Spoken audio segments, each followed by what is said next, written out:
ഈ നാട്ടിലെ ജനങ്ങൾ 18,000-ലധികം വോട്ടുകൾക്ക് പാലക്കാടിന്റെ ചരിത്രത്തിലെ ഏറ്റവും വലിയ ഭൂരിപക്ഷത്തിന് ഈ എളിയവനായി എന്നെ വിജയിപ്പിച്ചത് ഈ നാട്ടിൽ വികസന പ്രവർത്തനം നടത്തുവാൻ വേണ്ടിയിട്ടാണ് എങ്കിൽ ആരെല്ലാം എന്തെല്ലാം പ്രതിസന്ധി ഉണ്ടാക്കിയാലും ഏത് പ്രതിബന്ധം ഉണ്ടാക്കിയാലും ആ പ്രതിസന്ധികളെയും പ്രതിബന്ധങ്ങളെയും എല്ലാം അതിജീവിച്ച് ഈ നാട്ടിൽ വികസന പ്രവർത്തനം കൊണ്ടുവന്നിരിക്കും എന്നുള്ള കാര്യത്തിൽ ഒരു തർക്കവും വേണ്ട എന്ന് സൂചിപ്പിക്കുവാൻ ആഗ്രഹിക്കുന്നു.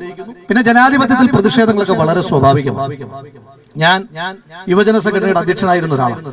ധാരാളം പ്രതിഷേധങ്ങൾ നടത്തിയിട്ടുണ്ട്. പ്രതിഷേധങ്ങൾ എന്ന് പറഞ്ഞാൽ വഴി നടക്കുന്നത് ബുദ്ധിമുട്ടിച്ചിട്ടാണെങ്കിൽ വാഹനത്തിൽ പോകണം നിർബന്ധമൊന്നുമില്ല. നടന്ന് ഈ പാലക്കാടിന്റെ ഓരോ മുക്കിലും മൂലയിലും യാത്ര ചെയ്യും. ഈ നാട്ടിലെ ജനങ്ങളുടെ പിന്തുണയുണ്ട് എന്നുള്ള ഉറച്ച ബോധ്യം എനിക്കുണ്ട്. ആ ബോധ്യത്തിന്റെ അടിസ്ഥാനത്തിൽ തന്നെ നമുക്ക് ഒറ്റക്കെട്ടായി രാഷ്ട്രീയത്തിനധികം ഈ നാടിന് വികസനം ആവശ്യമാണ്. ആ വികസന പ്രവർത്തനങ്ങളുമായിട്ട് നമുക്ക് മുന്നോട്ട് പോകേണ്ടതായിട്ടുണ്ട്. നമുക്ക് മെഡിക്കൽ കോളേജ് ഭരണത്തിലൊക്കെ മാറ്റം വരുന്നു. മെഡിക്കൽ കോളേജ് പാലക്കാട് അനുഭവിക്കുന്ന പ്രയാസങ്ങൾ ഇപ്പോ കഴിഞ്ഞ ദിവസങ്ങളിലൊക്കെ ഇവിടെയൊക്കെ വീട് കയറുമ്പോ ഭരണ വീടുകൾ സുഖമില്ലാത്ത ആളുകളുടെയൊക്കെ വീടുകൾ കയറുമ്പോൾ എന്തൊരു പ്രയാസമാണ്. ആളുകൾ ഏറ്റവും അധികം കഷ്ടപ്പെടുന്നത് രോഗങ്ങൾ വരുമ്പോൾ ചികിത്സിക്കുവാൻ നല്ലൊരു കേന്ദ്രമില്ലാത്തൊരു ബുദ്ധിമുട്ട്. ുമായി ബന്ധപ്പെട്ട വാർത്തകളൊക്കെ നിങ്ങൾ എല്ലാവരും കണ്ടു. കൈ ഒടിഞ്ഞ് പിടിച്ചിടാൻ ചെന്ന കുട്ടി ബോധം വരുമ്പോൾ ചോദിക്കുന്നത്, അമ്മയോട് ചോദിക്കുന്നത്, എന്റെ കൈ എവിടെ ഉമ്മ എന്നാണ്.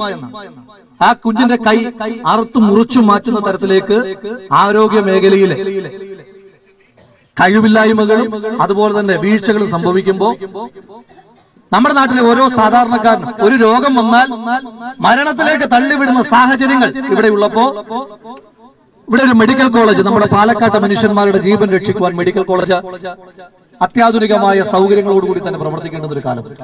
അതിന് പലപ്പോഴും ഈ ഗവൺമെന്റ് പ്രതിബന്ധം തീർത്തുകൊണ്ടിരിക്കുകയാണ്. പാലക്കാട്ടെ സാധാരണക്കാരായ മനുഷ്യന്മാർക്ക് പലപ്പോഴും ആശ്രയിക്കേണ്ടി വരുന്നത് കോയമ്പത്തൂർ പോലെയുള്ള നഗരങ്ങളെയാണ്. പാലക്കാട് എന്ന് പറഞ്ഞൊരു വലിയ ജില്ലയാണ്. ഈ വലിയ ജില്ലയിലെ മനുഷ്യന്മാർക്ക് അവർക്ക് ചികിത്സയ്ക്ക് ഒരു നിവൃത്തിയില്ലാതെ വരുമ്പോ മെഡിക്കൽ കോളേജാണ് ഏറ്റവും പ്രധാനപ്പെട്ട അഭയകേന്ദ്രം. നമുക്ക് ആദ്യം പ്രായരി പഞ്ചായത്ത് കഴിഞ്ഞ തവണത്തേതിനേക്കാൾ ഭൂരിപക്ഷത്തിൽ പ്രായരി പഞ്ചായത്ത് ഐക്യജനാധിപത്യ മുന്നണിയോടൊപ്പം നിൽക്കേണ്ടതായിട്ടുണ്ട്. പാലക്കാട് നമ്മൾ ജയിക്കും, കേരളവും നമ്മൾ ജയിക്കും. അങ്ങനെ ജയിക്കുമ്പോ പാലക്കാട് മെഡിക്കൽ കോളേജ് സാധാരണക്കാരന്റെ ആശ്രയ കേന്ദ്രമായിരിക്കും എന്നുള്ള കാര്യത്തിൽ നിങ്ങൾക്കൊരു തർക്കവും വേണ്ട എന്ന് മാത്രം സൂചിപ്പിക്കുവാൻ ആഗ്രഹിക്കുന്നു. അപ്പൊ ഇവിടേക്ക് വരുമ്പോ ഇടയ്ക്കിടയ്ക്ക് എന്നെ ഷമീർക്ക് ഇങ്ങനെ നോക്കുന്നതിന്റെ പ്രധാനപ്പെട്ട കാര്യം എന്ന് പറയുന്നത്, ഷമീർ വന്നിട്ടൊരു കാര്യം പറഞ്ഞു. ഇവിടെ താഴെ പാടത്തോട് ഇവിടെ ഒരു റോഡുണ്ട്. അത് നടപ്പാതെ ഒരുക്കുവാനായിട്ട് അതിന്റെ ഒരു പ്രവർത്തനത്തിന് കുറച്ച് പണം MLA ഫണ്ടിൽ നിന്ന് വേണമെന്ന് പറഞ്ഞു. അദ്ദേഹം അതാണ് ഇടയ്ക്കിടയ്ക്ക് ഇങ്ങനെ നോക്കുന്നത്. പ്രഖ്യാപിക്കുന്നില്ലല്ലോ. അപ്പൊ അതുകൊണ്ട് ഷമീറക്കയുടെ ആവശ്യം നാടിന്റെ ആവശ്യമാണ്.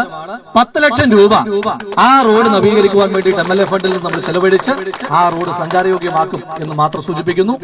ഈ ചടങ്ങിന്റെ ഭാഗമായ എല്ലാ ആളുകളും നിങ്ങൾ തരുന്ന സ്നേഹത്തിന്, നിങ്ങൾ തരുന്ന പ്രോത്സാഹനത്തിന്, നിങ്ങൾ തരുന്ന പിന്തുണയ്ക്ക് ഞങ്ങൾ എല്ലാ കാലത്തും നിങ്ങളോട് കടപ്പെട്ടിരിക്കും. നമ്മൾ ഒന്നിച്ച് ഈ നാടിന്റെ മുഖച്ഛായാകമാറ്റും എന്ന് മാത്രം സൂചിപ്പിച്ചുകൊണ്ട് നിങ്ങൾക്ക് എല്ലാവർക്കും സ്നേഹാഭിവാദ്യങ്ങൾ അർപ്പിച്ചുകൊണ്ട് നിർത്തുന്നു. നന്ദി, നമസ്കാരം.